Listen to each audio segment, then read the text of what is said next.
s'approche tranquillement de la fin avec cette 7e plaidoirie. On accueille Zaya pour Être musulman, une lutte quotidienne contre les stéréotypes dans les médias.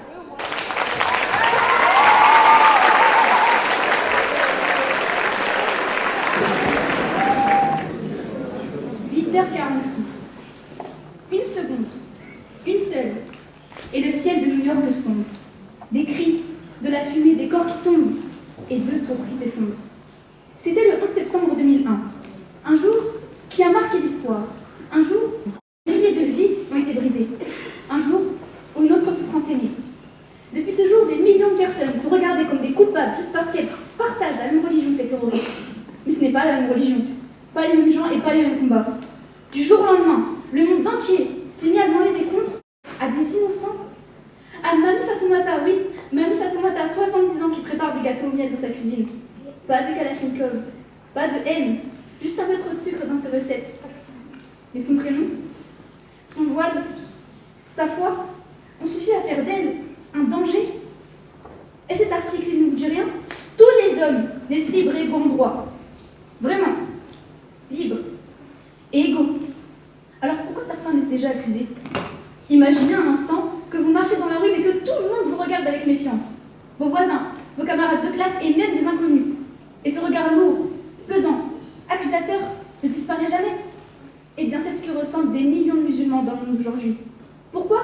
Parce que les médias diffusent encore et encore une image fausse et injuste de l'islam. Une image qui crée des divisions et qui nourrit la haine. Aujourd'hui, cette islamophobie continue de faire des victimes et les musulmans sont vus comme des dangers et des étrangers dans leur propre pays.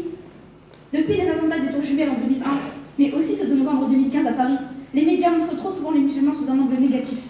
Et une étude de l'université du Georgetown datant de 2017 nous montre que 80% des sujets sur l'islam aux États-Unis parlent de violence ou de terrorisme.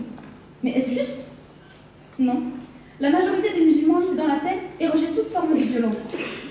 Pourtant, Fatima, traitée de terroriste par un passant dans la rue, ce passant ne la connaissait même pas, mais il avait vu des émissions et des titres qui disent encore et encore que l'islam est une menace. Et dans le cinéma, combien de fois voit-on les musulmans représentés comme des personnes violentes, des bandits, des tueurs, des voleurs? Très souvent. Et combien de fois les voit-on représentés comme des gens normaux, des médecins, des voisins, des mères? Rarement. Et dans le cinéma, dans Iron Man, avez-vous déjà vu?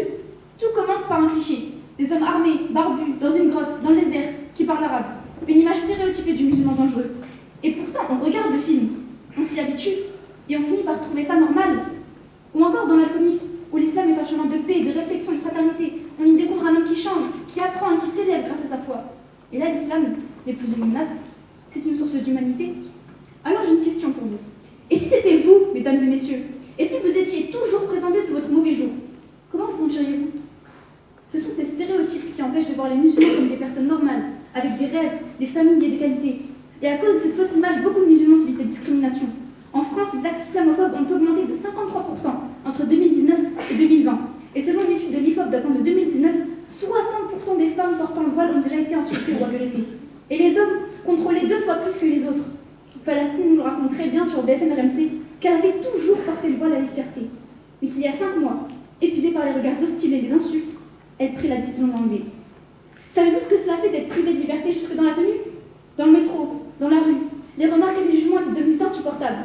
Et un jour, alors qu'elle attendait devant son lycée avec sa petite sœur, des pierres avaient été jetées sur elle. Des pierres. Ce n'est pas notre France. La France, pays des droits de l'homme, pays des Lumières. Les mots qu'elles avaient entendus résonnaient dans leur tête d'une violence inouïe. Elles avaient été traitées de bougnoles et insultées de devoir rentrer dans leur pays. Mais ce pays, Palestine le connaissait bien. Pourtant, née en France, ce jour-là, elle eut l'impression de n'y avoir plus sa place. Et depuis plusieurs années, certains médias, notamment CNews, semblent avoir une passion dévorante pour l'islam. Quelques journalistes expliquent que l'immigration arabo-musulmane serait responsable de tous les problèmes de France. En décembre 2022, Jean-Claude Dacier, dans La Belle Équipe, affirme que les musulmans s'en foutent de la République. Et enfin, Éric Zemmour, en 2019, fait brillamment le lien entre islam et islamisme dans Face à l'info. Et ces interventions ont bien été évidemment maîtrisées par le CSA, qui est l'autorité publique française de la régulation de l'audiovisuel. Mais le mal est fait. Ces médias ne sont pas de l'information, mais de la désinformation. Et ces discours ne sont pas neutres. Ils sont des jugements. Et leur répétition en font pour certains des vérités. Alors l'incitation à la haine religieuse est un délit puni par la loi. En France, d'actes ou de propos islamophobes risquent jusqu'à 5 ans d'emprisonnement et 45 000 € d'amende. Et ces peines existent pour protéger les valeurs fondamentales de la République, la liberté, l'égalité et la fraternité. Les médias doivent comprendre que leur responsabilité dépasse la simple information. Ils créent la société de demain. Alors on garde cependant espoir avec certains médias qui commencent à montrer une image différente. Ils racontent des histoires positives, comme celles de médecins, d'ingénieurs ou d'artistes musulmans qui changent le monde. Et ces histoires doivent devenir la norme, pas l'exception. Une plateforme comme Agir Plus met en évidence des réussites musulmanes, comme celle d'une femme ingénieure qui inspire des jeunes filles à poursuivre leurs rêves. Il faut aussi apprendre à être critique face aux médias. On va repérer les clichés, les exagérations. Et cela commence à l'école, dans les cours de MC, lors de débats organisés dans les établissements, lors de rencontres avec des intervenants. Aujourd'hui, même dans le cadre de ce concours, on fait réfléchir les jeunes.